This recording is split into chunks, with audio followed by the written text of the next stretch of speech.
doing it and get picked up on these conspiracy charges. Right, mine's an odd case where I've never actually had marijuana or bought or sold it or anything along those lines. Just helped out a trucking company that bought marijuana for somebody, for another person, yeah. Right, and you as a mechanic, I'm sure that you ask all of your customers that you're going to work on their transmissions. Are you hauling marijuana in your trucks?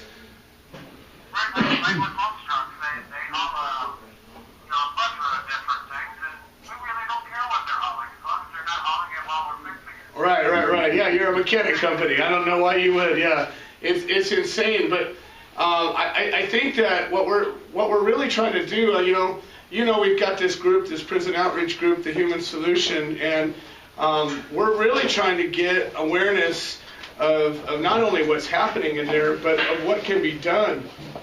And you know that we've got 3 different bills going through the House and the Senate right now that are going to potentially affect the sentencing guidelines, the mandatory restrictions on judges, and some of the legislation that's going through, the Safety Valve Act, actually is going to have some retroactive aspects to it. So if it was to pass, a guy like you might actually get set free.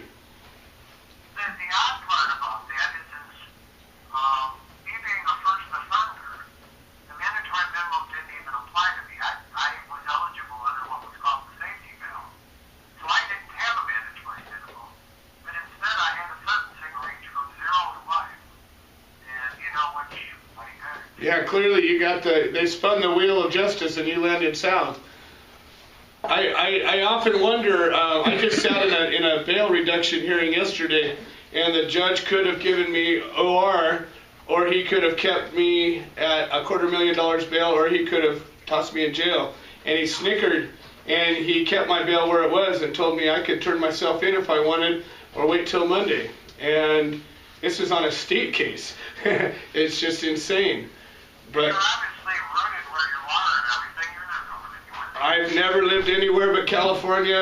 I've owned a home here for 20 years, and everybody I know is in California. So yeah, I got nowhere to go and no reason to go there.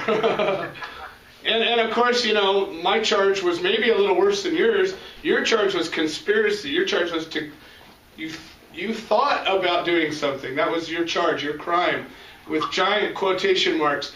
My charge was actually sales, so they actually accused me of selling a plant, not just thinking about carrying it around. And the funny part about federal sentencing, no less, is the person at the head of the cartel gets the lowest sentence. Well, yeah, because he turns them on to all you dangerous people. Correct. And he snitches out or, gives the government substantial assistance in prosecuting others. He reduces his sentence down to little or nothing. And then the guy on the bottom of the totem pole, he gets the highest amount of time. well, and it's so funny because people actually think it's the other way around. And they think that they catch some little guy and they squeeze him, and he ultimately rats on the big guy, which they claim they're after, right? Right. The kingpin, in my case, didn't do a day in jail. Wow. And yet, how many people went down because of him? Oh, at least 20 that I know of. Well, I think there's more. Yeah. I know that we'll get cut off abruptly, so before that does happen, I talked to Gene Fisher just a few minutes ago, and he was going to try to call in. I had some friends that were supposed to be over earlier, and they didn't make it in time, and so he wanted to also talk about his experience, but he wanted to make sure that he passed on to you his best wishes, and that he's glad that you're getting transferred to Florida and not Colorado like we thought you might have been. No, I'm staying here in Illinois. I'm in Illinois to stay for now. Oh shoot, I'm sorry. You know what? I just totally screwed up. I had you mixed up with Randy Lanier. You're Craig. You're stuck in Illinois, and that's so funny. You don't even know Eugene Fisher.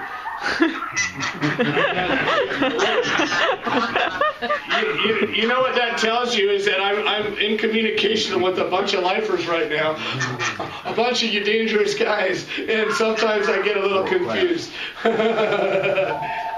That's so funny. Well, is there, I meet with these folks fairly regularly, and we're really trying to get the message out of what each individual can do. And is there something you could offer me that I could pass on to my friends that I talk to on a regular basis? So. I think our biggest concern is, or my biggest concern, is just to bring up the public awareness. Like in my case, a 42-year-old family can just be swept up and given a lifetime. With really, especially the marijuana that most people don't even consider to be a burden.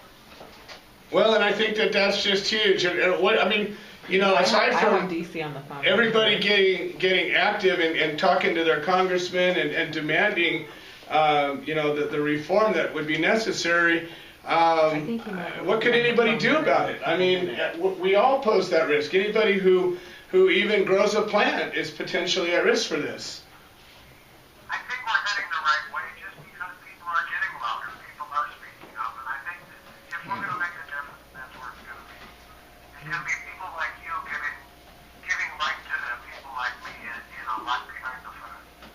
Well, just keep the faith, because we've got some really big projects that we're in the process of unfurling right now. And so I'm going to let you get back to it, but I just really thank you for standing up and being willing to do this. And, we're going to get your ass out of there. All right, Jack, thanks for backing us up, Bill. You bet, Craig. All right, good to talk to you. Love you, Craig. All right, bye. Bye. Hello? Oh, missed another one. That gentleman was in Illinois State. Yeah. All right. Wow. So Okay, well, they're all stacking up now. So what's going to happen is, that was DC, right? Yeah, he's calling back in 15 minutes. 15 minutes, okay. She said to read a letter about Audrey or something, maybe? Is that possible? I don't know. Okay, yeah. You Well, could read a little blurb that he sent you. yeah. In fact, why don't we do that? Let me go find that, because one of the things that, this is really important. The fact that we have the ability to reach outside of ourselves. We have this little website, and we get on these little radio shows, and we actually host a little radio show. But for the most part, we're stuck inside of our own community. We have people who either have been busted, or people that are growers, or people in the industry, or somewhat in the movement. Or now we have people that are connected through our prison outreach program. We have prisoners and families of prisoners. But we really haven't had a really good way to get out past that. I mean, we need to get to the world, on the world stage.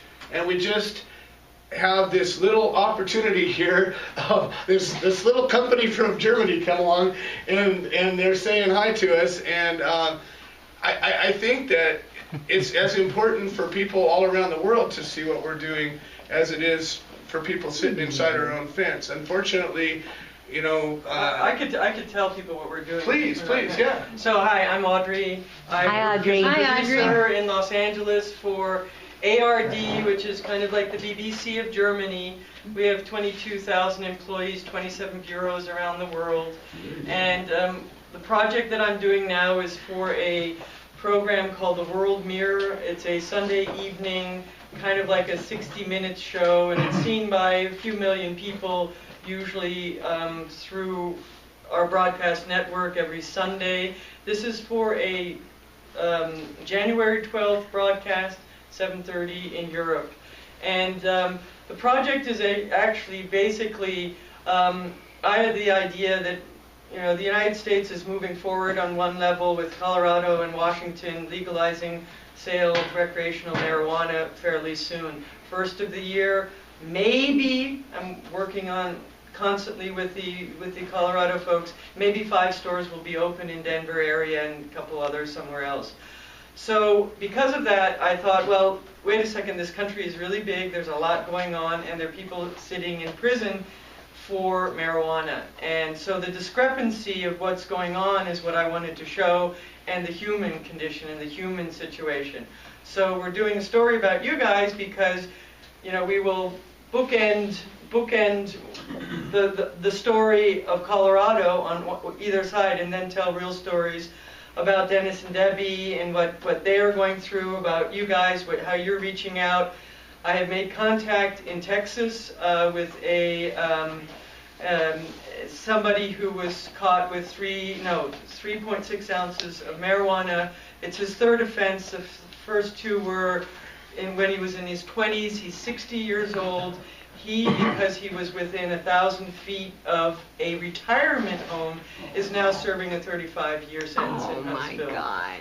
So that's, one person will go see his family, his 10-year-old son, and so this is just sort of human situations within this thing that is maybe changing, but so I wanted to tell that story. But certainly And it's it's gonna be changing 7 too little minutes. too late. Well, but we'll see. Right. So that's the story that we want to So tell. how much time is this actually going to be that this is going to be on the air? This is going to be probably a 7-minute A film. 7-minute deal. All right. So- 7-minute deal. No, we're stoked. Yeah. It'll take 7 minutes. But you will probably, Colorado will take probably 4 minutes or 4 give us 30 minutes. seconds and we'll be really happy. So anyway, I can send you the copy of the please, film of afterwards. course, You of can course. see and yeah. Yeah, and I think it's not even necessarily just this project that you're doing.